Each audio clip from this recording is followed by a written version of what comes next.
Ika-6 na kabanata. Aral sa mga magulang at mga anak. Mga anak, sundin ninyo ang inyong magulang, alang-alang sa Panginoon, sapagkat ito ang nararapat. Igalang mo ang iyong ama at ina. Ito ang unang utos na may kalakip na pangako. Ganito ang pangako: ikaw ay giginhawa at lalawig ang iyong buhay rito sa lupa.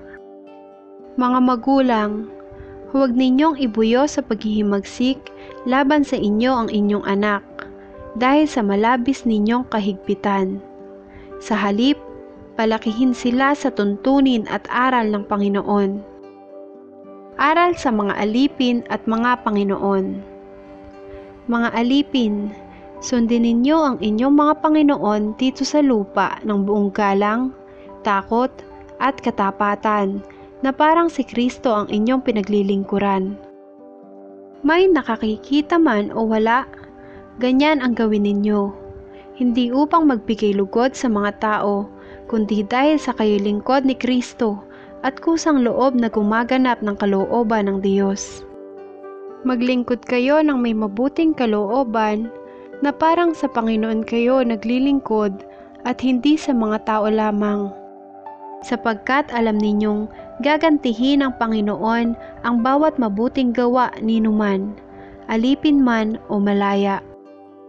Mga Panginoon, maging mabuti kayo sa inyong mga alipin, at huwag silang pagbantaan, sapagkat alam ninyong kayo'y parehong alipin ng iisang Panginoon na nasa langit at walang itinatangi. Ang baluting kaloob ng Diyos. Sa wakas, magpakatibay kayo sa pamamagitan ng inyong pakikipag-isa sa Panginoon at sa tulong ng dakilang kapangyarihan niya. Isuot ninyo ang baluting kaloob ng Diyos upang mapaglabanan ninyo ang mga lalang ng Diablo. Sapagkat ang kalaban natin hindi mga tao, kundi mga pinuno, mga may kapangyarihan, at mga tagapamahala ng kadilimang namamayani sa sanlibutang ito, ang mga hukbong espiritual ng kasamaan sa himpapawid. Kaya't isuot ninyo ang baluting mula sa Diyos. Sa gayon, makatatagal kayo sa pakikipaglaban pagdating ng masamang araw na iyon. At pagkatapos ng inyong pakikipaglaban, ay matatag pa rin kayong nakatayo. Kaya't maging handa kayo. Gawin ninyong bigkis ang katotohanan. Itakip sa dibdib ang baluti ng pagkamatuwid. At isuot ang panyapak ng pagiging handa sa pangangaral ng mabuting balita ng pakikipagkasundo sa Diyos. Taglayin ninyong lagi ang kalasag ng pananalig kay Kristo, bilang pananggat pamatay sa lahat ng nagliliyab na palaso ng masama.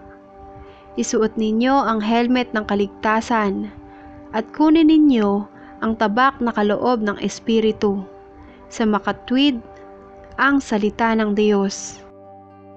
Ang lahat ng ito'y gawin ninyo sa pamamagitan ng mga panalangin at pagsamo. Manalangin kayo sa lahat ng pagkakataon, sa patnubay ng Espiritu. Kaya't lagi kayong maging handa at patuloy na manalangin para sa lahat ng hinirang ng Diyos. Ipanalangin din ninyong ako'y pagkalooban ng wastong pananalita upang buong tapang kong maipahayag ang hiwaga ng mabuting balita. Dahil sa mabuting balitang ito, ako'y sinugo at ngayoy natatanikalaan. Kaya't ipanalangin ninyong maipahayag ko ito ng buong tapang gaya ng nararapat. Mga pangwakas na bati. Si Tikiko, na mahal nating kapatid at tapat na lingkod ng Panginoon, ang magbabalita sa inyo ng lahat ng bagay tungkol sa aking kalagayan at ginagawa. Kaya't sinusugo ko siya sa inyo upang malaman ninyo ang aming kalagayan at lumakas ang inyong loob. Ang kapayapaan at ang pag-ibig na kalakip ang pananampalataya ay ipagkaloob nawa ng Diyos Ama at ng Panginoong Hesukristo sa mga kapatid. Ang pagpapala ng Diyos ay sumainyong lahat na umiibig ng walang maliw sa ating Panginoong Hesukristo.